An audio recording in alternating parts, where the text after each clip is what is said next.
नमस्कार दोस्तों, कैसे हैं आप लोग। आशा करते हो कि आपकी पढ़ाई अच्छी तरीके से चल रही होगी। आज हम लोग दोस्तों इस वीडियो में जो है बीपीएससी या बिहार लोक सेवा आयोग का जो प्राथमिक शिक्षक का जो है कक्षा 1 से 5 तक जो है एससीईआरटी और बीटीबीसी के पाठ्यक्रम एवं पुस्तक आधारित है जो समान अध्ययन है।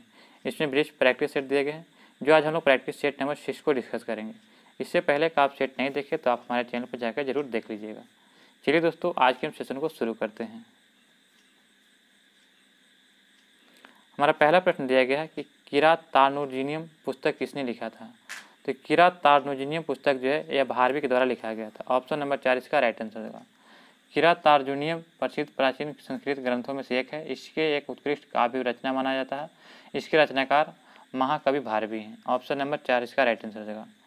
मंदिर वास्तुकला की द्रविड़ शैली का प्रतिनिधित्व पहचान क्या है। तो मंदिर वास्तुकला की द्रविड़ शैली का प्रतिनिधित्व एवं पहचान क्या है। तो इसका जो पहचान है विमान। विमान जो है यह गर्भगृह के ऊपर एक मीनार होता है जो एक सीढ़ीनुमा पिरामिड की तरह है। यह द्रविड़ शैली की एक मंदिर वास्तुकला का एक प्रतीक है। द्रविड़ शैली की वास्तुकला का सबसे अच्छा उदाहरण देखा जाए तो तंजावुर में स्थित बृहदेश्वर मंदिर है। तो ऑप्शन नंबर ए इसका राइट आंसर होगा।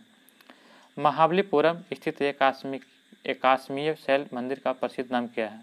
तो महाबलीपुरम में स्थित एक काश्मीर शैल मंदिर का प्रसिद्ध नाम क्या है। तो आपका इसका राइट आंसर होगा रथ मंदिर। रथ मंदिर ऑप्शन नंबर ए इसका राइट आंसर होगा। दिलवाड़ा का चालुक्य मंदिर जैन मंदिर कहाँ स्थित है। तो दिलवाड़ा का चालुक्य मंदिर जो जैन मंदिर है यह राजस्थान के माउंट आबू पर्वत पर स्थित है जो प्रसिद्ध दिलवाड़ा का जैन मंदिर है। तो ऑप्शन नंबर सी इसका राइट आंसर होगा राजस्थान में। निम्नलिखित मगध में से वंशों को कालानुक्रम व्यवस्थित कीजिए। दोस्तों इसका ट्रिक है, याद रखिएगा हसीना मासुकर। ह चलिए इसको लिख देते हैं ह सी न मासुकचस। तो इससे हो गया हस से हर्यक वंश। उसके बाद शिष्य से शिशुनाग वंश, न से हो जाएगा नंद वंश, फिर से हो जाएगा मौ से मौर्य वंश, सु से शुंग वंश, क से कर्ण वंश, च से चेदी वंश, स से सतवाहन वंश। तो आपका इसका राइट आंसर क्या हो जाएगा। सबसे पहले हो जाएगा हर्यक वंश यानी कि 4 हो जाएगा। उसके बाद आपका हो जाएगा शिशुनाग वंश, उसके बाद आपका हो जाएगा नंद वंश, उसके बाद आपका हो जाएगा मौर्य वंश। तो आपका इसका राइट आंसर क्या हो जाएगा। तो ऑप्शन नंबर जो है सी इसका राइट आंसर हो जाएगा 4 2 1 3। अगला प्रश्न है कि अकबर की दूसरी राजधानी कौन सी थी। तो अकबर की जो दूसरी राजधानी थी तो कौन सी थी। तो आपका इसका राइट आंसर क्या हो जाएगा। तो ऑप्शन नंबर सी अकबर की दूसरी राजधानी जो है आगरा थी। ऑप्शन नंबर 20 का राइट आंसर, सॉरी, अकबर की जो दूसरी राजधानी थी तो फतेहपुर सीकरी था। फतेहपुर सीकरी। अकबर ने चित्तौड़ और रणथंभौर के राजपूतों पर विजय प्राप्त करने के बाद जो अपनी दूसरी राजधानी फतेहपुर सीकरी स्थानांतरित किया था। फतेहपुर सीकरी का अर्थ होता है यानी कि विजय शहर या जीता हुआ शहर। और 1571 से 1558 के बीच जो है मुगल साम्राज्य की राजधानी भी रही थी, परंतु पानी की कमी के कारण वहाँ पर पुनः अपनी राजधानी को आगरा ले गया था। तो ऑप्शन नंबर सी इसका राइट आंसर हो जाएगा। छत्रपति शिवाजी टर्मिनल किसके द्वारा डिजाइन किया गया था। तो छत्रपति शिवाजी टर्मिनल जो है किसके द्वारा डिजाइन किया गया था। तो आपका इसका राइट आंसर होगा फ्रेडरिक विलियम स्टीवेंस के द्वारा। फ्रेडरिक विलियम स्टीवेंस के द्वारा जो है छत्रपति शिवाजी टर्मिनल को यह जो है विक्टोरिया मेमोरियल टर्मिनल के नाम से भी जाना जाता है। इसका डिज़ाइन जो फ्रेडरिक विलियम स्टीवन व हेक्सेल हेक ने तैयार किया था। इसे जो यूनेस्को की विश्व विरासत सूची में भी शामिल किया गया है। तो ऑप्शन नंबर ए इसका राइट आंसर हो जाएगा। बिहार के किस जिले में अवरह का भंडार है। तो बिहार का देखा जाए तो जो है किस जिले में, तो गया जिले में। बिहार के एकमात्र ऐसा गया जिला है जहाँ पे अवरह का भंडार है। ऑप्शन नंबर सी इसका राइट आंसर हो जाएगा। सोन और गंगा नदी का संगम बिहार में किस जिले में स्थित है। तो सोन और गंगा नदी का संगम बिहार के किस जिले में है। तो आपका इसका राइट होगा पटना जिले में। पटना जिले में जो देखा जाए तो बिहार राज्य की राजधानी पटना में सोन और गंगा के संगम पर स्थित है। जो सोन नदी भारत के मध्य भाग में बहने वाली एक नदी है जो सोनभद्र शिला के नाम से भी जाना जाता है। यह जो है सोन नदी जो है यह अमरकंटक की पहाड़ी से मध्य प्रदेश से निकलती है और आकर के जो है गंगा में बिहार में मिल जाती है। अगला प्रश्न दिया गया है कि बिहार का पहला रामसर स्थल कौन सा है। तो बिहार का जो पहला रामसर स्थल एकमात्र जो है ऑप्शन नंबर सी कांवर झील। कांवर झील जो है यह बेगूसराय में है जो बिहार का प्रथम रामसर स्थल है, जिसे जो 1971 में जो है 1971 में यूनेस्को में शामिल किया गया था। ऑप्शन नंबर जो है सी इसका राइट आंसर हो जाएगा। ब्रह्मयोनी हिल बिहार के किस जिले में है। तो ब्रह्मयोनी झील जो है, ब्रह्मयोनी हिल यानी पहाड़ी होता है, तो यह जो है बिहार के जो है गया जिले में स्थित है। ऑप्शन नंबर ए इसका राइट आंसर होगा। ब्रिटिश शासन के दौरान बंगाल के किसानों को किसकी खेती के लिए मजबूर किया गया था? तो ब्रिटिश शासन के दौरान जो है बिहार के किसानों के लिए जो है किसकी खेती के लिए मजबूर किया गया था? तो आपका इसका राइट आंसर होगा यह जूट की खेती के लिए। ऑप्शन नंबर ए इसका राइट आंसर होगा। बांडुंग सम्मेलन इतिहास में मील का पत्थर साबित हुआ था, किसके कारण? तो बांडुंग सम्मेलन इतिहास में मील का पत्थर साबित होने का मुख्य कारण क्या था? तो इंडोनेशिया चीन का संबंध। ऑप्शन नंबर 20 का राइट होगा। इंडोनेशिया बांडुंग सम्मेलन जो है 18 से 24 अप्रैल 1955 को हुआ था। कब हुआ था? 1955 को, जो इंडोनेशिया में आयोजित हुआ था। और इंडोनेशिया, म्यांमार, बर्मा, सिलोन यानी श्रीलंका, भारत और पाकिस्तान द्वारा इस सम्मेलन में भाग लिया गया था। इस सम्मेलन का मुख्य उद्देश्य था कि पश्चिमी शक्तियों द्वारा एशिया को प्रभावित करने वाले निर्णयों पर प्रायोजक देशों द्वारा उनकी राय लेना। ऑप्शन नंबर 20 का राइट आंसर होगा। निम्नलिखित में से कौन जो है महान संगीतकार जो राज्य का शासक भी था? तो राज्य का शासक भी था, तो वह संगीतकार कौन था? तो स्वाति तिरुनाल। ब्रिटिश देखा जाए तो ब्रिटिश भारत में त्रावणकोर का महाराजा स्वाति तिरुमल राणा वर्मा जो थे, यह जो है महान संगीतकार और राज्य के शासक भी थे। तो ऑप्शन नंबर 4 इसका राइट आंसर होगा। पेशवा के पद को किसके पेशवा के कार्यकाल में ब्रिटिश द्वारा समाप्त कर दिया गया था?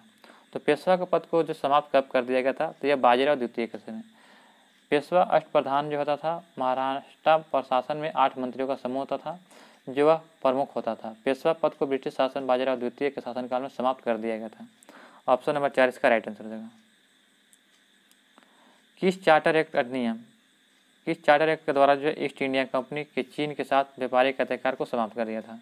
तो चीन के साथ व्यापारिक अधिकार को जो समाप्त किया गया था, तो 1813 के चार्टर एक्ट नियम।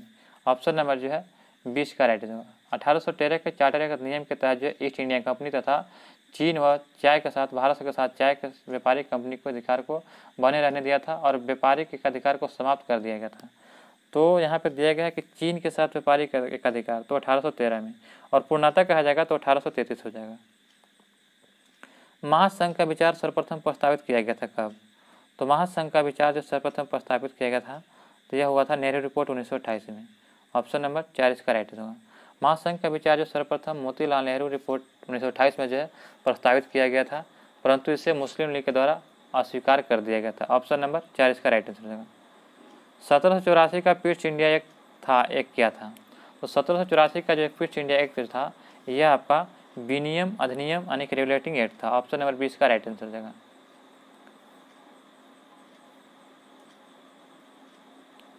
अगला प्रश्न है कि दिल्ली में केंद्रीय सचिवालय के उत्तरी और दक्षिणी क्लॉक का वास्तुकार कौन था?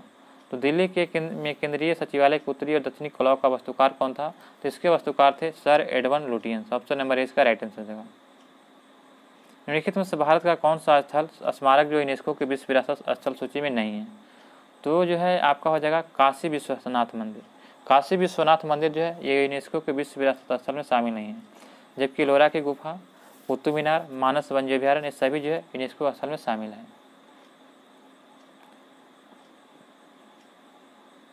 पृथ्वी पर सबसे अधिक तप्त यानी गर्म स्थान कौन सा है? तो पृथ्वी पर सबसे अधिक गर्म स्थान देखा जाए तो अल्जीरिया यानी कि लीबिया में। ऑप्शन नंबर 20 का राइट आंसर होगा। यहाँ पर जो विश्व में सबसे अधिक तापमान देखा जाए तो 1922 में जो है, कब? 1922 में 57 डिग्री से 58 डिग्री यहाँ पे रिकॉर्ड किया गया था सेल्सियस। निम्नलिखित देशों में से किस देश में कोई भी खनिज निक्षेप नहीं है? तो कोई भी खनिज निक्षेप नहीं है, तो यह आपका हो जाएगा स्विट्जरलैंड। स्विट्जरलैंड एक ऐसा देश है जहाँ पे जो कोई अधिक जंगल, पर्वत, झील आदि पाए जाते हैं जो खनिज संशोधन के लिए उपयुक्त नहीं है। तो ऑप्शन नंबर ए इसका राइट आंसर होगा। किस प्रकार के वन मुख्यतः जो है शैवालों तथा काई से बने होते हैं? तो यह जो हो जाएगा आपका टुंड्रा वन। टुंड्रा वन जो होते हैं यह शैवालों तथा काई से बने होते हैं। ऑप्शन नंबर 20 का राइट आंसर होगा। ज्वारीय वन को क्या कहते हैं? तो ज्वारीय वन को जो है यह मैंग्रोव वन के से भी नाम से जाना जाता है। ऑप्शन नंबर जो है सी इसका राइट आंसर होगा। उष्ण एवं उपोष्णकटिबंधीय समुद्री तट क्षेत्रों में पाए जाने वाले वृक्षों को और झाड़ियों को ऐसे समूह जिसमें लवणीय जल को सहने की अधिक क्षमता होती है, उसे जो मैंग्रोव वन कहते हैं। पृथ्वी के भूखंड पर उष्णकटिबंधीय वनों के विस्तार का क्या प्रतिशत है? तो पृथ्वी के भूखंडों पर जो है उष्णकटिबंधीय वनों का विस्तार का प्रतिशत है 7%। ऑप्शन नंबर इसका राइट आंसर हो जाएगा। अगला दिया गया कि बिहार के किस कृषि जलवायु क्षेत्र में जो है सबसे अधिक जिले हैं? तो बिहार के किस कृषि जलवायु क्षेत्र में सबसे अधिक जिले हैं? तो यह हो जाएगा उत्तर पश्चिमी। ऑप्शन नंबर 20 का राइट आंसर होगा। बिहार का लगभग जो है 94.2% जो है 2% 1000 वर्ग किलोमीटर में 94.2 जो है 1000 वर्ग किलोमीटर में भौगोलिक क्षेत्र में 7 गंगा नदी के 2 भागों में विभाजित करती है। और उत्तर बिहार में 53.3 हज़ार वर्ग किलोमीटर है इस क्षेत्र के साथ, और दक्षिण बिहार में जो है 40.9 हज़ार किलोमीटर क्षेत्र में मिट्टी है। मिट्टी के लक्षण वर्णन, वर्षानुक्रम, वर्षा और तापमान और भूभाग के आधार पर बिहार में 4 मुख्य कृषि जलवायु क्षेत्रों में पहचान किया गया है। तो ऑप्शन नंबर जो है 20 का राइट आंसर हो जाएगा। निम्न में से किसको भारत की छिम्प राजधानी कहा जाता है? तो छिम्प राजधानी के रूप में जो किसे कहा जाता है? तो नेल्लूर। नेल्लूर शहर आंध्र प्रदेश की एक पेना नदी के किनारे स्थित है, जिससे छिम्प या झींगा मछली की राजधानी कहा जाता है। तो ऑप्शन नंबर जो है 4 इसका राइट आंसर हो जाएगा। भारतीय मानक समय किस रेखांक पर अपनाया गया था? तो भारतीय मानक समय जो है यह GMT से जो है यानी ग्रीच मीन टाइम से जो है 5.5 घंटे यानी कि 82.5 डिग्री ईस्ट में है। तो ऑप्शन नंबर 20 का राइट आंसर हो जाएगा। भारतीय तट रेखा की लंबाई कितनी है? तो भारतीय तट रेखा की लंबाई देखा जाए तो कुल आपका इसका राइट आंसर होगा ऑप्शन नंबर सी 7500 किलोमीटर।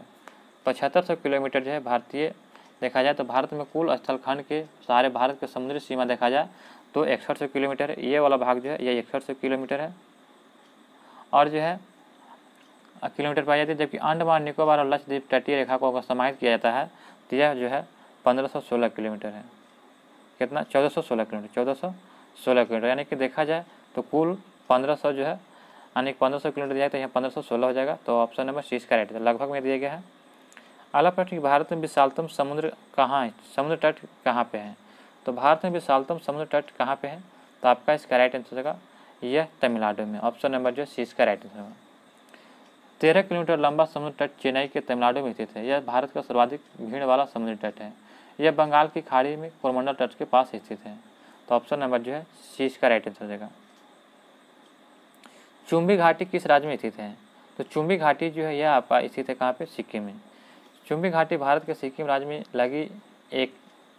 लगी है। इसके तथा इसके अतिरिक्त इसका सीमा भूटान और तिब्बत से भी लगा हुआ है। तो ऑप्शन नंबर इसका राइट होगा। पश्चिम बंगाल में रानीगंज का संबंध किस लिए है? तो पश्चिम बंगाल में रानीगंज जो है यह कोयला क्षेत्र के लिए प्रसिद्ध है। ऑप्शन नंबर जो है ये इसका राइट आंसर होगा। रानीगंज जो है कोयला क्षेत्र के लिए प्रसिद्ध है और यह जो है क्षेत्र जो है कोयला क्षेत्र ऊपरी दामोदर घाटी में है, जो देश के सबसे महत्वपूर्ण एवं बड़ा कोयला क्षेत्र है।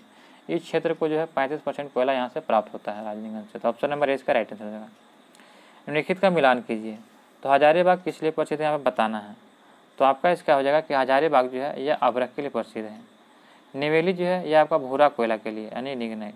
झरिया जो है यह किस लिए प्रसिद्ध है? तो यह कोयला के लिए। और जो राउरकेला जो है यह लोहा के लिए। तो आपका इसका राइट आंसर क्या हो जाएगा? तो ऑप्शन नंबर बी हो जाएगा। अगला प्रश्न दिया गया है कि तीस्ता और दिहांग नदियों के बीच आने वाले हिमालय के भाग को क्या कहा जाता है? हिमालय भाग को। तो तीस्ता और दिहांग नदियों के बीच आने वाले हिमालय के भाग को डैश हिमालय कहा जाता है। कौन सा हिमालय कहा जाता है? तो आपका इसका राइट आंसर होगा option number C Assam Himalaya कहा जाता है। तीस्ता और दिहांग नदियों के बीच आने वाले हिमालय के भाग को जो असम हिमालय के नाम से जाना जाता है। निम्नलिखित में से किसको सह्याद्री पर्वतमाला भी कहा जाता है?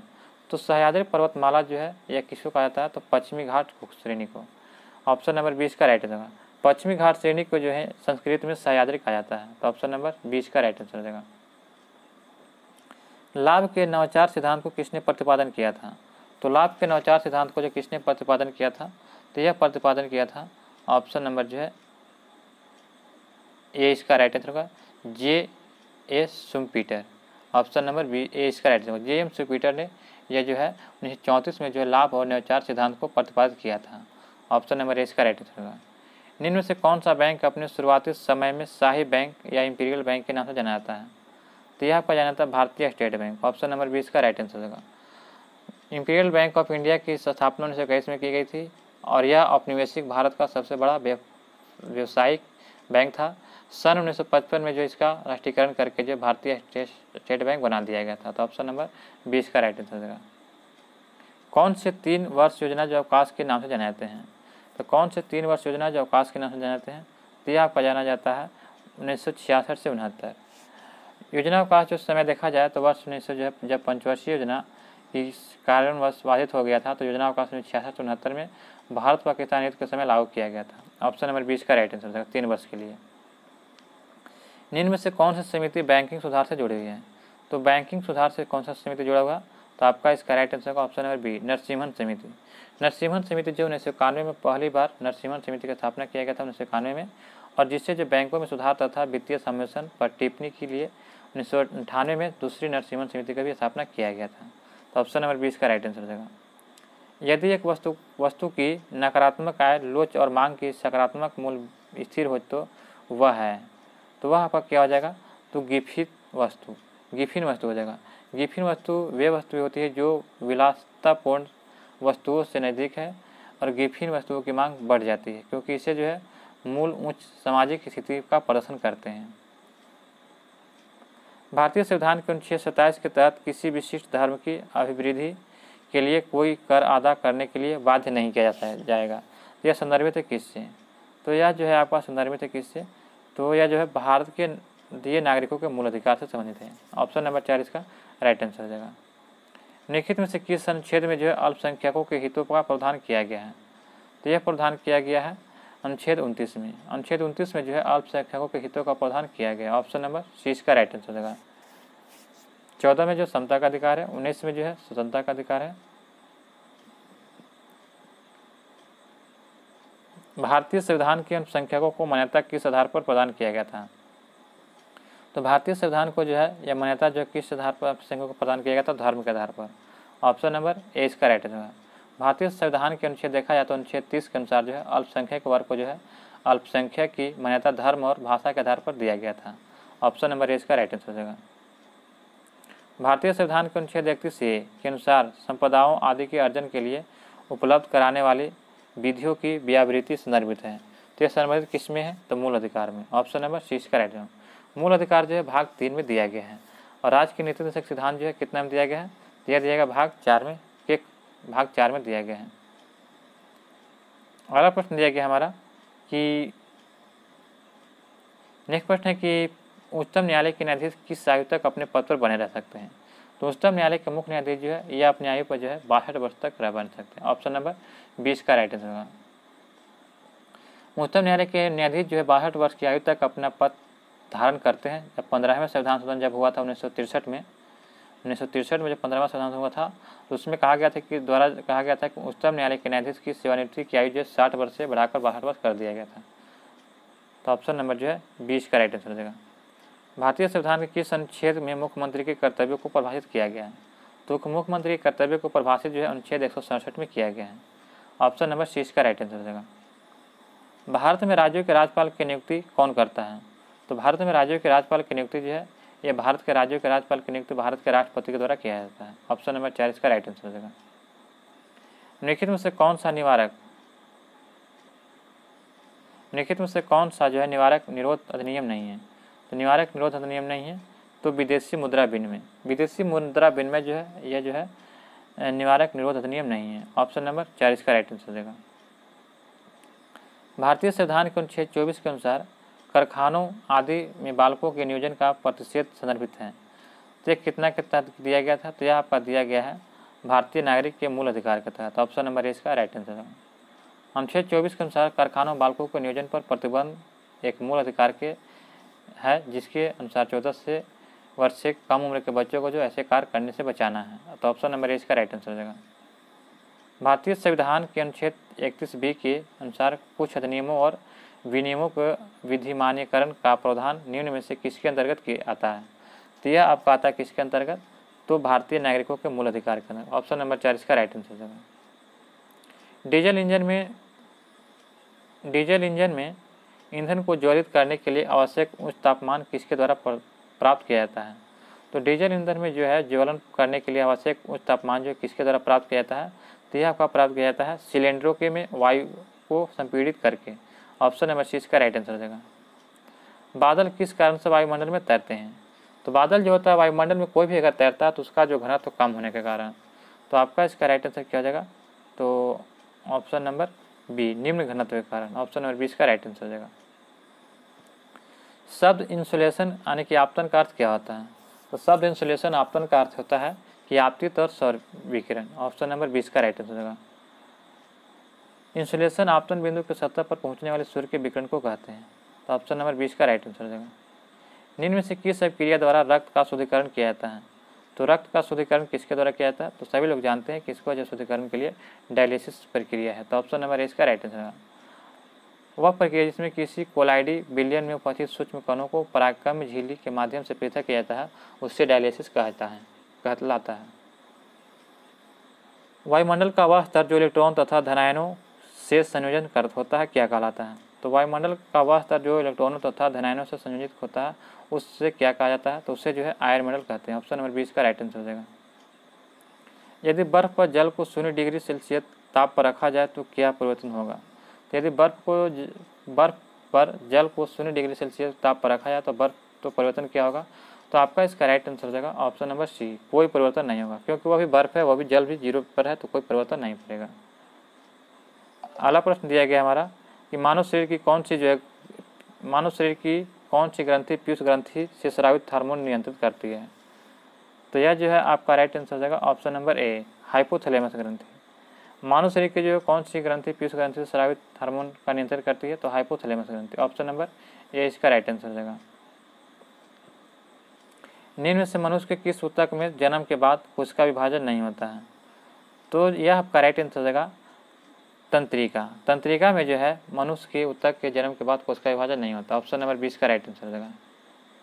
मानव शरीर की सबसे बड़ी मिश्रित ग्रंथि कौन सी है? तो मानव शरीर की सबसे बड़ी मिश्रित ग्रंथि एकमात्र ग्रंथि अग्नाशय है, जो इसे मिश्रित ग्रंथि कहते हैं। ऑप्शन नंबर सी का राइट आंसर हो जाएगा। अग्नाशय सबसे बड़ी मिश्रित ग्रंथि है जो अग्नाशय उदर गुहा में उपस्थित होता है तथा इसे अंतःस्रावी या बहिस्रावी दोनों तरह की ग्रंथि कोशिकाएं होती है। ऑप्शन नंबर सी का राइट आंसर हो जाएगा। डाउन सिंड्रोम से पीड़ित व्यक्ति को किस रोग से ग्रसित होने की संभावना होती है? तो डाउन सिंड्रोम से पीड़ित एक अमान्य गुणसूत्रीय रोग को जो है यह जो गुणसूत्र 21 से गुणसूत्र की वजह से होता है, जो गुणसूत्र संख्या 21 शारीरिक विकास एवं चेहरे की बनावट के लिए उत्तरदायी होता है। तो इसका आपका राइट आंसर हो जाएगा ऑप्शन नंबर बी, एल्जाइमर रोग से। डाउन सिंड्रोम जो एल्जाइमर रोग का एक भी कारक है, जो कि पागलपन रोग, डिस्लेमिया जैसे स्मरण शक्ति को क्षति हो जाती है। ब्रिटिश काल में दिल्ली से पहले भारत की राजधानी कहाँ थी? तो ब्रिटिश काल में दिल्ली से पहले भारत की राजधानी जो है यह कहाँ थी? तो कोलकाता थी। दिल्ली जो राजधानी कब लाया गया था? तो 1911 में लाया गया था। तो ऑप्शन नंबर ए का राइट आंसर होगा। 1911 ईस्वी में जो दिल्ली से एक भव्य दरबार आयोजन इंग्लैंड के सम्राट जॉर्ज पंचम एवं महारानी मैरी ने स्वागत में किया था, उसी के दौरान जो है यह 1911 में जो कलकत्ता से राजधानी दिल्ली लाया गया था। तो ऑप्शन नंबर जो है ये इसका राइट आंसर हो जाएगा। वर्ष 1920 में प्रारंभ किया गया असहयोग आंदोलन क्यों वापस ले लिया गया था? तो 1920 में जो असहयोग आंदोलन प्रारंभ किया गया था, जिसने महात्मा गांधी ने प्रारंभ किया था, तो ये जो उसके जो वापस लेने का कारण था जो है 5 फरवरी 1922 को जो है चौरा चोरी कांड के कारण। ऑप्शन नंबर सी इसका राइट आंसर हो जाएगा। चौरा चोरी कांड के कारण 5 फरवरी 1922 के कारण जो है यह गोरखपुर जिले उत्तर प्रदेश में जो है चौरा चोरी कांड हुआ था, जिसके कारण जो है वहाँ पे 22 पुलिसकर्मियों को जिंदा जला दिया गया था, जिसके कारण जो है असहयोग आंदोलन को वापस ले लिया गया था महात्मा गांधी द्वारा। गंगा के मैदान को एक डैश के रूप में वर्णित किया गया है। तो गंगा के मैदान को जो है यह जियोसिंक्लाइन के रूप में जो है वर्णित किया गया। ऑप्शन नंबर सी का राइट आंसर हो जाएगा। फिनिक्स फॉर्म की स्थापना किसने किया था? तो फिनिक्स फॉर्म की स्थापना जो है यह महात्मा गांधी के द्वारा दक्षिण अफ्रीका में जो है 1906 में किया गया था। किसके द्वारा? महात्मा गांधी के द्वारा दक्षिण अफ्रीका में 1906 में जो है यह किया गया था। कांग्रेस 1916 में लखनऊ अधिवेशन में कौन सा मुख्य दूरगामी परिणाम वाला निर्णय लिया गया था? तो बताया जा रहा है कि कांग्रेस के 1916 के लखनऊ अधिवेशन में कौन सा जब मुख्य दूरगामी परिणाम वाला निर्णय लिया गया था? तो यह आपका लिया गया था मुस्लिम लीग के पृथक निर्वाचन के लिए मांग स्वीकार की गई थी। ऑप्शन नंबर जो है ए इसका राइट आंसर हो जाएगा। अगला प्रश्न है कि भारत छोड़ो आंदोलन का प्रारंभ कब हुआ था? तो भारत छोड़ो आंदोलन का प्रारंभ सभी लोग जानते हैं कि यह 8 अगस्त 1942 को जो है मुंबई के ग्वालियर टैंक मैदान से शुरू किया गया था। किसने किया था? तो महात्मा गांधी ने शुरू किया था। ऑप्शन नंबर जो है 20 का राइट आंसर होगा, 8 अगस्त 1942 को। इसी में जो महात्मा गांधी ने करो या मरो का नारा भी दिया था। अगला प्रश्न है कि जनरल डायर का नाम किस घटना से जुड़ा हुआ है? तो जनरल डायर का नाम जो है ये आपको इस घटना से जुड़ा हुआ है। सभी लोग जानते हैं कि जनरल डायर ने जो है ये जालियांवाला बाग हत्याकांड से जुड़ा हुआ है। ऑप्शन नंबर 4 इसका राइट है। कब हुआ था? तो 13 अप्रैल 1919 को जो जालियांवाला बाग हत्याकांड हुआ था, जो कहाँ है? अमृतसर, पंजाब में। निम्नलिखित में से कौन सी एक मीठे पानी की झील है? तो मीठे पानी की यहाँ पर झील बताना है। तो आपका इसका राइट आंसर होगा ऑप्शन नंबर सी, बुल्लर झील जो है या जम्मू कश्मीर में जो है जो मीठे पानी की सबसे बड़ी झील है। ऑप्शन नंबर सी इसका राइट होगा। सांभर झील कहाँ है? तो राजस्थान में। लोकटक झील मणिपुर में। चिल्का झील उड़ीसा में, जो खारे पानी की झील है चिल्का। अगला प्रश्न देखते हैं कि इनकलाब जिंदाबाद का नारा किसने दिया था? तो इनकलाब जिंदाबाद का नारा जो है देने वाले व्यक्ति कौन थे? तो यह था मोहम्मद इकबाल। मोहम्मद इकबाल जो है इनकलाब जिंदाबाद नारे का सृजन मोहम्मद इकबाल ने किया था और भगत सिंह और उनके साथियों ने इस नारे को प्रयोग में किया था। प्रयोग किसने किया था? तो भगत सिंह और उनके साथियों ने। लेकिन अगर कहा कि इनकलाब जिंदाबाद का नारा किसने दिया तो मोहम्मद इकबाल हो जाएगा। तो ऑप्शन नंबर 4 इसका राइट आंसर हो जाएगा। निम्नलिखित में से किस ग्रह का घनत्व सबसे कम है? तो शनि ग्रह का घनत्व सबसे कम है, क्योंकि इसका पानी में डालने पर जो इसका हर एक टुकड़ा पानी में तैर सकेगा। तो ऑप्शन नंबर 4 इसका राइट है। मंगल ग्रह जो है इससे लाल ग्रह कहते हैं। पृथ्वी एकमात्र ऐसा ग्रह है जिसपे जो है माने कि जीवन संभव है। शुक्र जो है यह जो है इस पर सबसे अधिक गर्म ग्रह शुक्र ग्रह का कहते हैं और इसे जो है मॉर्निंग स्टार या इवनिंग स्टार भी कहा जाता है शुक्र को। तो ऑप्शन नंबर 4 इसका राइट आंसर हो जाएगा। निम्नलिखित में से कौन सा एक द्वितीयक प्रदूषक नहीं है? तो द्वितीय प्रदूषक नहीं है, तो आपका इसका राइट आंसर क्या हो जाएगा? तो सल्फर डाइऑक्साइड। ऐसे प्रदूषक जो प्रत्यस्थ प्रभाव डालते हैं जो प्राथमिक प्रदूषक कहलाते हैं, सल्फर डाइऑक्साइड एवं प्राथमिक प्रदूषक हैं, जबकि ओजोन, स्मॉग व PPAN द्वितीय प्रदूषक हैं, श्रेणी में आते हैं। तो ऑप्शन नंबर जो है सी इसका राइट आंसर होगा। निम्नलिखित में से कौन एक सही सम्मिलित नहीं है? तो यहाँ बताना कि कौन सा तो सही सम्मिलित नहीं है। तो राजाजी राष्ट्रीय पार्क कहाँ है? राजाजी राष्ट्रीय उद्यान यह हाथी के लिए है। पेरियार राष्ट्रीय उद्यान यह हंगुल के लिए है। तो ये जो है पेरियार राष्ट्रीय उद्यान हाथियों के हंगुल के लिए ये गलत है। यह जो किसके लिए? तो हाथी के लिए पेरियार, जो कहाँ है? केरल में। मानस यह राष्ट्रीय उद्यान हाथी के लिए, दुधवा राष्ट्रीय उद्यान टाइगर के लिए। इसमें बताना कि कौन सम्मिलित नहीं है। तो आपका इसका right answer option number B हो जाएगा।